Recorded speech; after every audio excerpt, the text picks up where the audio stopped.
Сейчас эфир продолжит брифинг оперативного штаба по борьбе с коронавирусом. Узнаем о текущей эпидобстановке и принимаемых мерах в регионе. Ольга Валерьевна, здравствуйте. Об эпидобстановке в республике на сегодняшний день. Добрый день, уважаемые жители Республики Саха-Якутия. Санитарно-эпидемиологическая обстановка в республике характеризуется наличием 85 новыми случаями коронавирусной инфекции. По данным Управления Роспотребнадзора, в городе Якутске зарегистрировано 36 случаев. В Мирнинском районе зарегистрировано 23 случая. От 1 до 5 случаев зарегистрировано в 14 районах республики. Оценивая санитарно-эпидемиологическую ситуацию в районах республики, необходимо обратить внимание на то, что сегодня возникла ситуация, при которой достаточно сложной и достаточно серьезной, нестабильной является санитарно-эпидемиологическая ситуация в следующих улусах: в Мирнинском районе, в Тампонском районе и в Усьмайском районе. И если сегодня в Усьмайском районе ситуация имеет место быть в небольшом отдаленном населенном пункте, где отработала уже соответственно бригада медиков, и сейчас мы на связи с Усьмайским улусом для того, чтобы разрешить ситуацию и навести порядок в самом населенном пункте. В Тампонском районе, к сожалению, то заболевание, которое было в группе, имеет корпоративные контакты и, соответственно, не принятый ряд мер и повлекло распространение его в целом по Хандыге этого заболевания. И, наконец, Мирнинский район на сегодняшний день, сегодня на оперативном штабе республики глава еще раз обратил внимание, находится сейчас с эпидрасследованием там заместитель начальника управления Роспотребнадзора по республике Саха-Якутия Изабелла Самойлова, которая определит причину соответственно такого скачка по Мирному, связано прежде всего с заболеванием, которые есть в ряде образовательных организаций республики. Исходя из анализа этой ситуации на настоящий момент главой Республики Саха-Якутия, как руководителем оперативного штаба, данный ряд поручений, прежде всего направленных на соблюдение санитарно-эпидемиологических норм. У нас ситуация складывается таким образом, что есть часть районов и городов, где заболевание было достаточно на высоком уровне в течение всего периода с марта месяца. И в этих районах и городах уже и сложился, как определенного рода начинает подходить к складыванию и коллективный групповой иммунитет, так и, соответственно, лучше исполнялись и более строго следили главы муниципальных образований за соответствующими мерами, которые на территории районов этих происходит. Однако у нас, безусловно, были районы, которые были чистыми от коронавирусной инфекции, в том числе и населенные пункты, особенно отдаленные. В связи с открытием зимних дорог, еще раз сейчас особое внимание всем главам муниципальных образований. Там, где заболевание приходит впервые, оно должно идти по тем же, все его противодействия должно идти по тем же правилам, независимо от того, что в целом, непосредственно по республике ситуация характеризуется определенной стабильностью.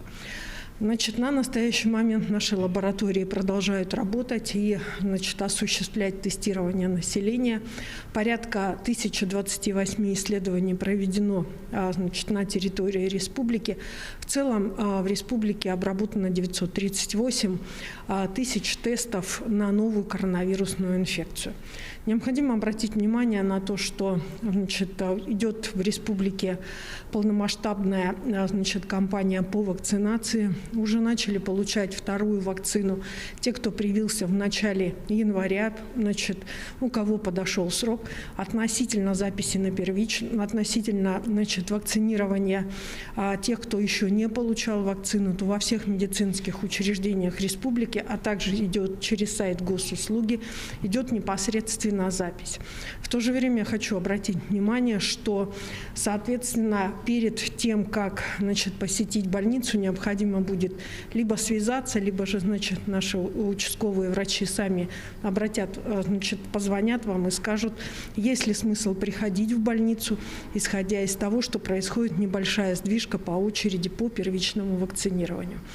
Уважаемые жители Республики Саха-Якутия, несмотря на то, что обстановка является достаточно стабильной, тем не менее, мы с вами знаем, что вышли наши дети в школы. Поэтому очень важно, и сегодня глава республики на это обратил внимание на оперативном штабе, чтобы был подключен и общественный контроль, для того, чтобы родительский контроль, для того, чтобы отследить, чтобы в школах соблюдались все санитарно-эпидемиологические нормы. А это и термометрия, и раздельный вход, и раздельные непосредственно перемены, и как можно меньшее количество контактов детей, соблюдая социальную дистанцию. Однако основной задачей сегодня является вакцинирование нашего пожилого и старшего поколения. Поэтому мы приглашаем и пожилое население наше на запись на вакцинирование, которые для нас сегодня являются базовым приоритетом. Спасибо. Это был брифинг оперативного штаба по борьбе с коронавирусом с информацией об эпидобстановке и принимаемых мерах в регионе. Ну а далее продолжим эфир новостями к этому часу и коротко о главных темах. Сбор средств объявили для погорельцев дома в Якутске. Также администрация города решает вопрос о временном размещении пострадавших. Культурно-спортивный комплекс построили в небольшом населенном пункте Намского района. Это первый подобный опыт за 100-летнюю историю Якутии. Якутская картина Степана Бурнашова «Харахар» вышла в ограниченный российский прокат. Для встречи со зрителями в Москве съемочная группа выбрала кинотеатр «Иллюзион». Эта история не про красоту или статусность. Это история про символизм. Ведь еще в советское время люди приходили сюда, чтобы открывать для себя новые миры. Айсан Николаев поздравил с Днем российской науки. Как написал глава Якутии, наука является двигателем прогресса, чутко реагирует и отвечает на изменения в жизни общества. Глобальные изменения климата на планете, распространение коронавирусной инфекции ставят новые вызовы перед учеными и исследователями. Не случайно 2021 год объявлен в Российской Федерации годом науки и технологий. Уверен, что благодаря профессионализму, энтузиазму, накопленному опыту и стремлению к новым познаниям якутские ученые справятся с поставленными задачами, написал глава Якутии. Власть региона считает, что Всемирный центр Мамонта поможет централизовать работу ученых. Его создание включили в региональную госпрограмму научно-технологического развития до 2024 года. Такое мнение сегодня в День науки высказал первый заместитель министра образования и науки республики Михаил Присяжный. На территории Якутии сосредоточено более 70% мировых запасов ископаемых мамонтовой кости и других останков мамонтовой фауны. В регионе найдены и изучены более редкие находки, которые стали научной сенсацией мирового уровня. Региональная Миннауки попытается объединить все научные коллективы, работающие в регионе по палеонтологической тематике, под одной организационной исследовательской платформой. Поддержка молодых перспективных научных кадров остается в приоритете национальной программы «Наука». В Якутии же начала действовать отдельная госпрограмма, которая также оказывает поддержку деятельности молодых ученых и защищает их интересы. А в Северо-Восточном федеральном университете нынешний год объявлен годом молодого исследователя. Наш корреспондент Виктория Федорова встретилась с будущими научными светилами. Ирина Куркина работает в инновационном центре Северо-Восточного федерального университета с начала его открытия. В школе Ирина преуспевала по техническим предметам, а поступив в физико-технический институт, начала проявлять интерес к исследовательской деятельности. И вот уже на протяжении 10 лет она в мире науки. Специализация у меня радиофизика и электроника. Я пошла в эту лабораторию. Очень довольна. Мне нравится научная деятельность, потому что она очень разнообразная. То есть мы не сидим, не делаем одно и то же. Здесь мы исследуем, то есть мы физически что-то делаем руками, читаем статьи, что-то переводим, осваиваем, анализируем. И также мы выступаем на конференциях. Ирина ведет исследование нового перспективного материала – фторированного графена. Этой темой девушка начала заниматься с 2014 года. Использование этого материала в электронных компонентах должно значительно уменьшить массу, размеры и энергопотребление. Ведь современная цифровая техника должна быть энергоэффективной, но при этом небольшого размера. Сейчас переходит электроника, то есть это гибкие электроны, гибкие сворачивающиеся экраны, какие-то часы, то есть они уже будут не на монолитном там каком-то платформе, да, а вот уже на пластике, там на каком-то, на материалах. В прошлом году Ирина защитила кандидатскую диссертацию и выиграла стипендию президента Российской Федерации. По ее мнению, на сегодняшний день молодым ученым оказывается огромная поддержка как на государственном, так и на республиканском уровне. Не остается в стороне и Северо-Восточный федеральный университет. В рамках Года молодого исследователя университет готовит программу поддержки и развития научной деятельности студентов, аспирантов и молодых ученых. Безусловно, мы будем проводить работу по организации научных стажировок наших студентов и аспирантов, ведущие научные зарубежные организации. Мы будем нацеленно проводить работу над повышением публикационной активности.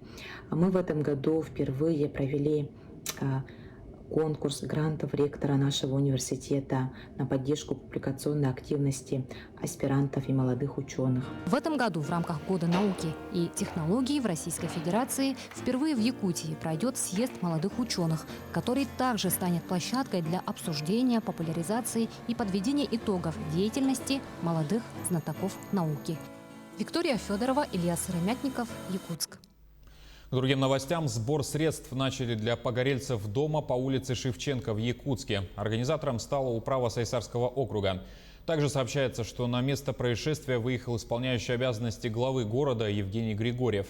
Вопрос пострадавшего дома рассмотрят и на заседании городской комиссии КЧС. Напомним, возгорание в деревянном многоквартирном доме произошло сегодня утром. В ходе тушения пожарными было обнаружено тело погибшего. Личность устанавливается. Уже через 5 минут после поступления сообщения на месте работали огнеборцы. На момент прибытия первого пожарного подразделения горела квартира во втором подъезде. С места пожара с сотрудниками МЧС России было эвакуировано 10 человек. В результате пожара огнем повреждена квартира на первом этаже и 2 квартиры на втором этаже и кровля на общей площади 100 квадратных метров. В целях установления причин и обстоятельств пожара на месте работают дознаватели МЧС России, а также следователи и криминалисты Следственного комитета. Всего на тушение пожара было задействовано 14 единиц пожарной техники и 62 человека личного состава.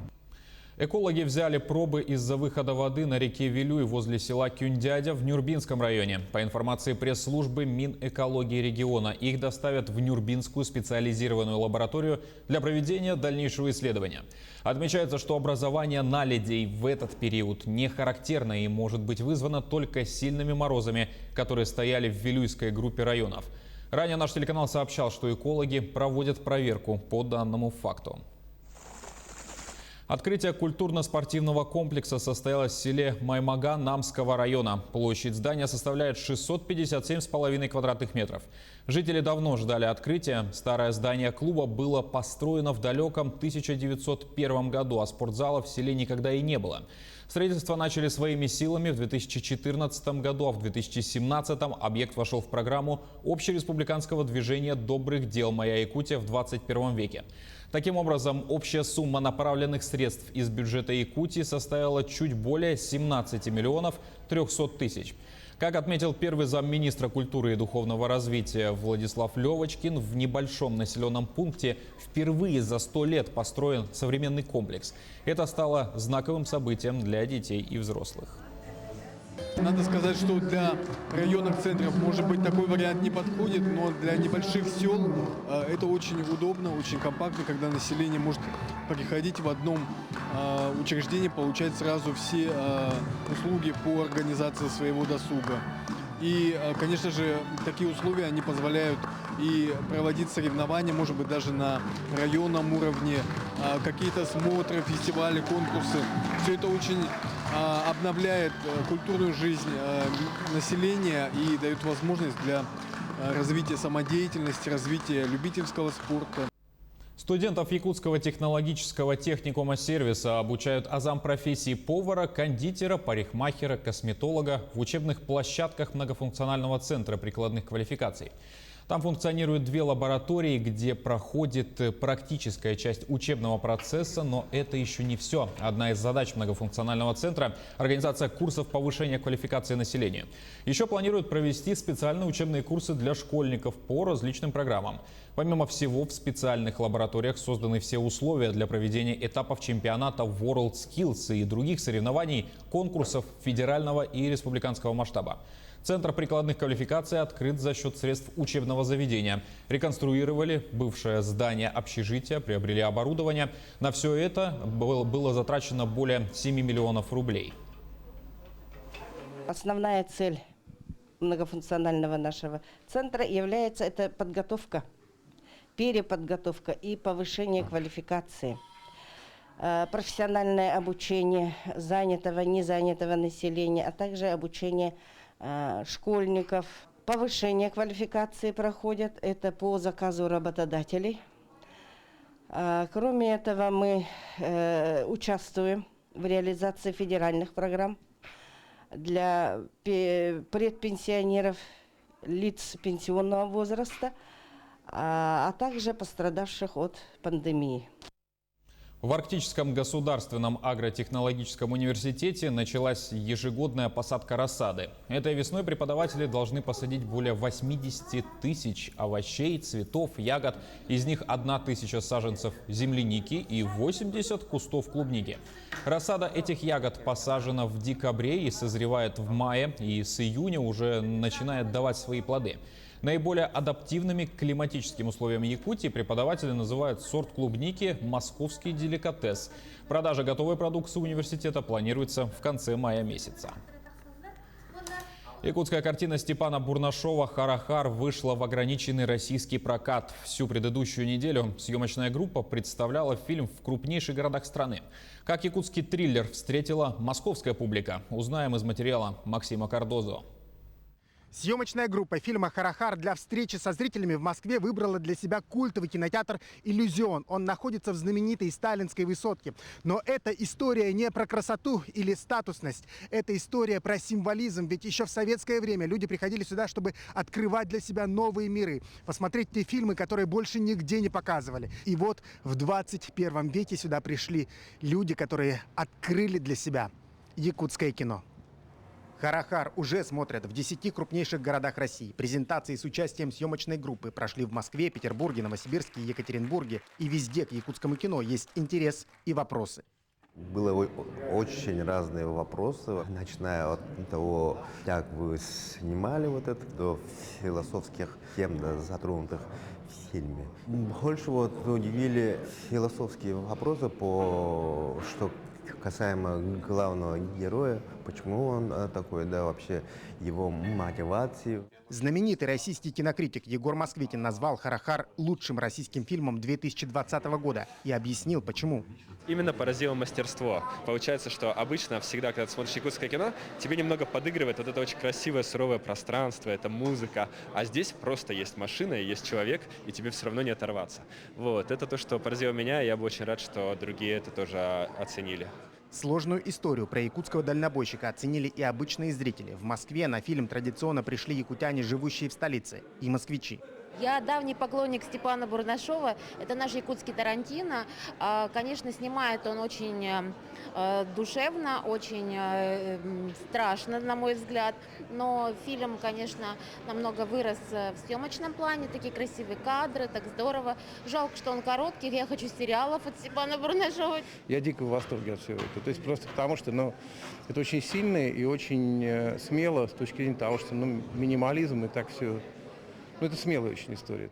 2020 год стал прорывом для якутского кино, так считают многие эксперты. И можно быть уверенными, что 2021 только закрепит этот успех. В Якутии заканчивается работа сразу над несколькими потенциальными кинохитами.